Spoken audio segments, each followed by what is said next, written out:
Hey guys, what's going on? Today I'm reviewing the Andrei Iskanov film that's called The Most Violent Movie of All Time. It's been called a 4.5-hour torture porn.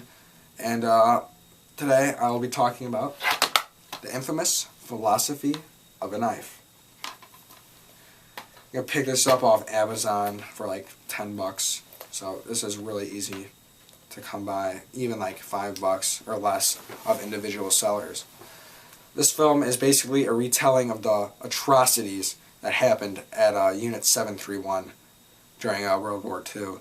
And for those of you that don't know what that is, it is basically what the Nazis did to the Jews, but in Japan.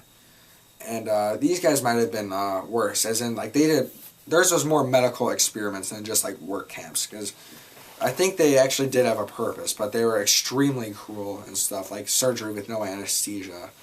So like that, they basically wanted to do human suffering tests.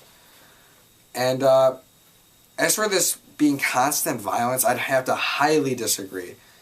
This film is basically 2/3 a feature film, and the other third is a documentary.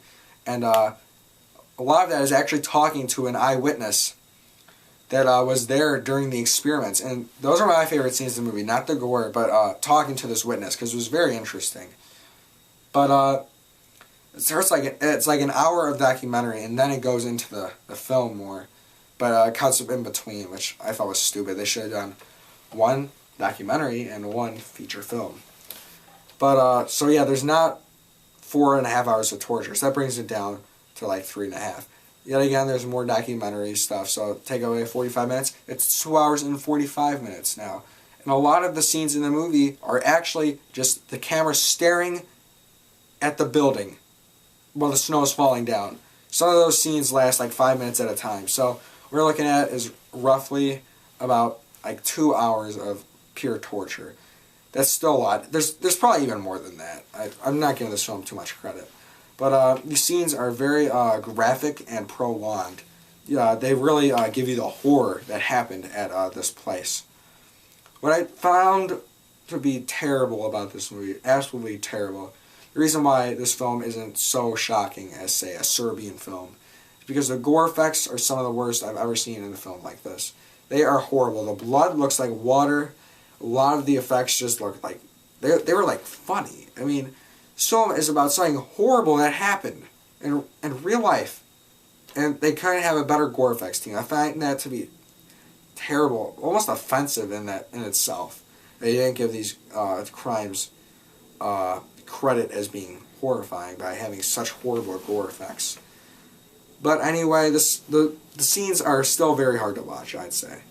Let's see, some of the stuff that happens in the film is pulling of teeth, fetus removal, skin slicing, decompression chamber stuff, freezing, kind of like the scene in Men Behind the Sun. I've never seen Men Behind the Sun, but I know of the scene that happens and I've seen it before. So yeah, this is the only Unit 731 film I've seen. Sorry to say, I've never seen any of the Men Behind the Sun movies, but they intrigue me. I'm interested in seeing Men Behind the Sun 1, 2, and 4. And the third one I've not heard anything about, so that's why. But yeah, I'd still recommend you watch this film. Watch it in parts so it's not so boring. That's why I watched it in parts. In fact, this film split up into 2 parts. So like part 1's 2 hours and part 2 is 2 hours. So yeah, definitely pick up this film. About Andrei Iskanov. Apparently, he made another film that came out recently called The Tourist.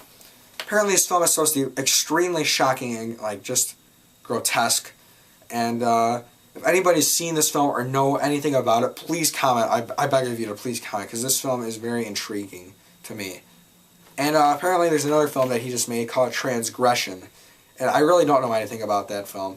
If those 2 films are the same film, please tell me below. And yeah, please do that. I'd be very thankful for doing that. And if you do that, I will do a review of your choice. Maybe. I'll think about it. But that's it, guys. Thank you for watching this. Hope this helped you decide whether or not to watch this. So thank you guys for watching another review of mine. Goodbye.